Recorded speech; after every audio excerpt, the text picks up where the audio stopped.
Rishad Hossain Pakistan super লিগে PSL 2025-এ তার দুর্দান্ত পারফরম্যান্সের জন্য পরিচিতি লাভ করেছেন।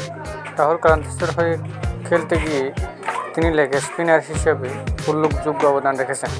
পিএসএলের প্রথম দিকে রিশাদ তার প্রথম দুই ম্যাচে 6 উইকেট নিয়ে নজর কাটেন।